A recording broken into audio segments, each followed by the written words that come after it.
Hi, I'm Kazul and welcome to my lair. Now today I'm going to show you how to put together this raptor mask pattern. This is one of 4 dinosaur mask patterns that I've been working on. So whether it's for a blue cosplay, for Halloween, or just for fun, I hope this pattern gets you that much closer to embracing your inner beast. So to start off, let's talk about the materials you'll need. You'll need the pattern purchased from my store and printed off on paper. You'll need 6mm EVA foam, a ballpoint pen or a silver sharpie, a utility knife, and some contact cement. This Dual 88 is my personal favorite, but you can also use barge or this wood weld. You can find the wood weld just at Walmart. Optionally, you'll need a glue gun and some 1-inch elastic. Now let's talk a little bit about the sizes that you can print this pattern off. In the instructions included with the pattern, you'll see that there are different pages that you can print to get a different size. So you see here the medium and small and then a custom size. And there's also a large, which is as much bigger from the medium as the medium is from the small. So to print, if you look on your page when you go to print the PDF, you'll see this little section that is pages to print. And if you enter in just the specific numbers of the pages you want, which will be listed in the instructions, then you could also do a custom scale. Like that smaller custom one, that one was the small pattern printed at 95% in this little custom thing. So it is 5% smaller than the small size of the pattern. This mask that I'm holding in my hand is actually the medium size. And this one over here, a little bit different shape because it was an earlier prototype. This is at 90%. So this is the small size. So imagine 100%, 90%. So this is about 10% smaller just for a size range. And then this even earlier one, this one is about 5% smaller than this one. So just to show you how the range changes, I'll show you this on my face. This one's actually so tight that it stays on, but still looks good. So that means you can get really custom with the size that you want to print. So I hope that gives you a lot more flexibility as far as finding your right size. And here's what the medium size looks like when it's fit on my own head, just to help you get an idea of what size you would want to print yours at. So the first thing you'll need to do is cut out all the pattern pieces. Some of them are spread across 2 pages, so you'll need to align and tape those together. Now you could do this in front of a window.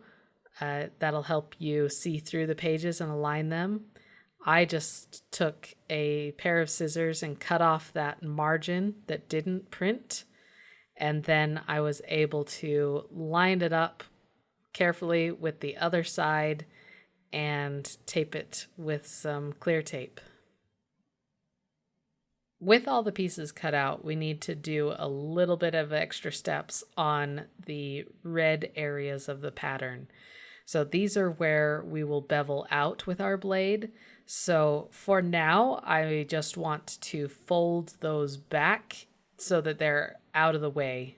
But we still need them attached to the pattern piece so that we know where they are. The trickiest one will be on piece number 1. I did have to trim a little bit of it to get it folded back since it's on a curved edge. So this is a handy dandy pattern notcher. You can find a link for it in the description. What it does is on each of these little green marks, it just punches out a notch that we need to be able to trace a line to line our pieces up together. You could do this also with taking and cutting out little V notches out of the pattern pieces with scissors if you don't want to get a pattern notcher.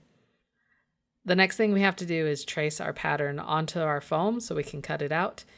I like using a ballpoint pen because it is more precise than a Sharpie, but for demonstration purposes, so you can see the line, I'll be using a Sharpie. And if you're a beginner, a Sharpie may be easier for you just so you can like really see the line. Now these blue lines are really important. That is where you'll be beveling your knife inwards. So if you want, you can keep track of that on your pattern by drawing a little V that points the direction of where you'll be beveling. So the red line is a bevel outwards. So I did a little arrow outwards, and a V, an arrow pointing in, is a bevel in. I also like to keep the pattern pieces right next to me while I'm cutting out the pieces so that I make sure to get all the bevels correct. So on all the pattern pieces, the black lines will indicate a straight cut. That is where you want to keep your knife as straight up and down as possible so you can get the cleanest 90-degree cut that you can. But the blue edge you'll want to bevel inwards. The way I like to do it is to find the angle that I want and lock my wrist, and then from my shoulder drag that curve down, holding that same angle for the blade.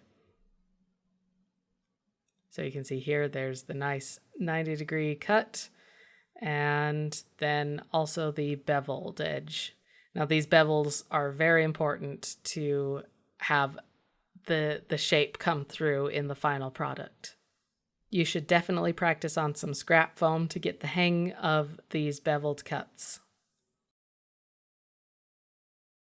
This piece I want to show you the outward cut. So I find that it's easier for me to bevel in one direction, so it's okay to swivel around your piece of foam or physically walk around to the other side of what you're cutting to be able to get that specific angle.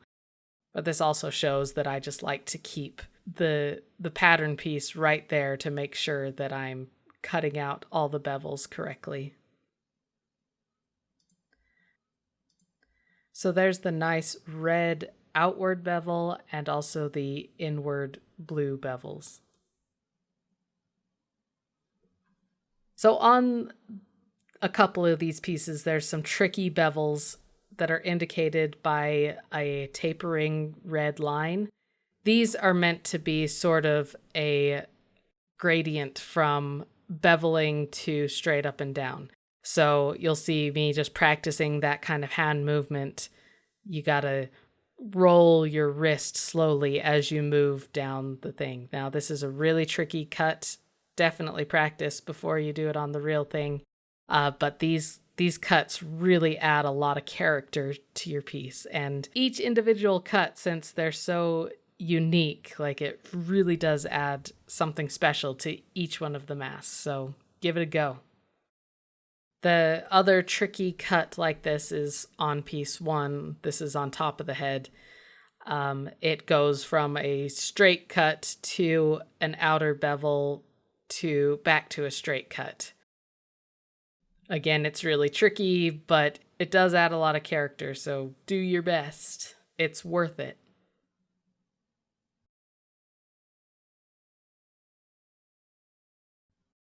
Now the nostril and this, I don't know what this structure on the side of the face is called, but it's around their nasal structure.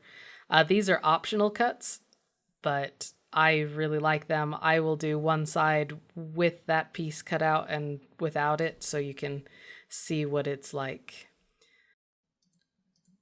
With all the pieces cut out, it's time to glue, and we're going to use contact cement. So how contact cement works is you paint a thin layer on both sides of the pieces you want to glue together, let them dry completely, then press them together, and it creates an instant bond. Here I am demonstrating how the wood weld would work. This ended up being a little thicker than what I'm used to.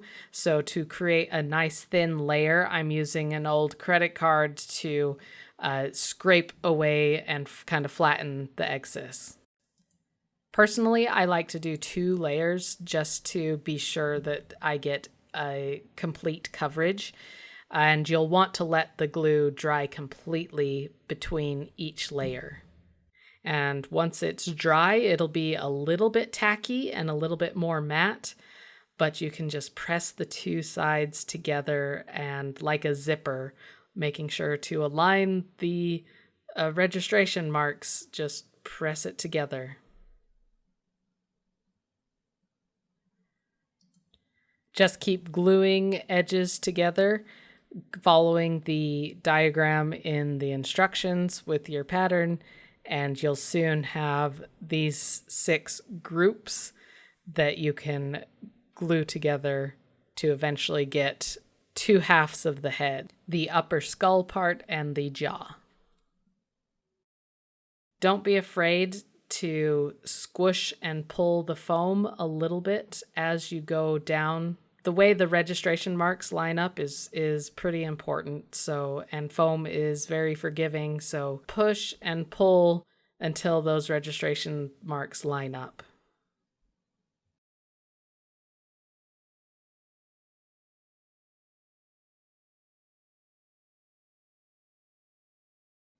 Now, at this stage, you could glue the top half of the head to the jaw if you don't want it to move or anything, or just want it as a decorative piece or a solid masks. Or you could move on and glue in these top jaw and bottom jaw, like roof of mouth pieces. These pieces are unique in that they won't line up edge to edge with any of the other pieces. We're actually going to inset them on the inside of the skull and jaw piece. So about 1/4 of an inch to 1/2 inch up from the bottom of the edge, I paint a sort of thick layer of glue, at least as wide as the edge of the jaw piece that you're adding in, to be the surface that the edge will connect to. Now, like a dummy, I forgot to press record when I did this most crucial of steps, so I hope that I can convey what I did. I did my best to line up the jaw. There is a shape on the corners where you can see where it slots in to another beveled edge that you made in the top. It's very important to try to keep the center of this piece centered and try to keep it as even on both sides as possible, because this could possibly mess up the alignment of your jaw if things are uneven on one side. So just try to be as careful as you can on this step. Now, this optional step for hinging the jaw, I found that taking just a 1-inch piece of elastic and hot gluing it to the back edge, trying to line up the edges of those 2 pieces as closely as I could, was the best way to keep them hinged.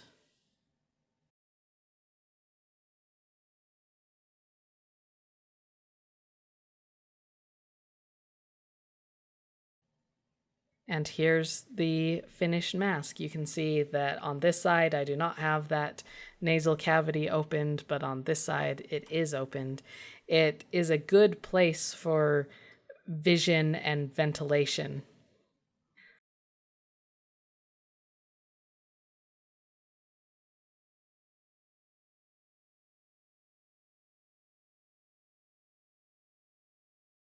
I think this Raptor came out great. I'm really happy with the personality that's in it, and I can't wait to see what you guys can and will make with it. It definitely has a lot of potential for masks, for armor, for decorations, whatever you can think of. Sky's the limit.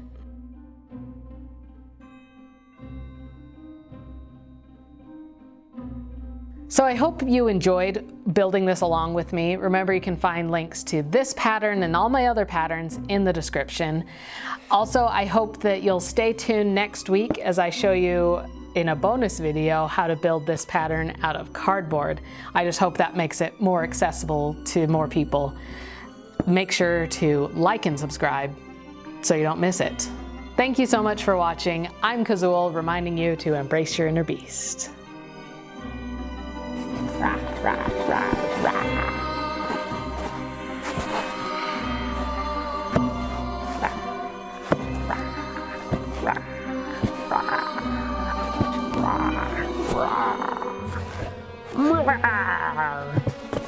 Okay, I'm done.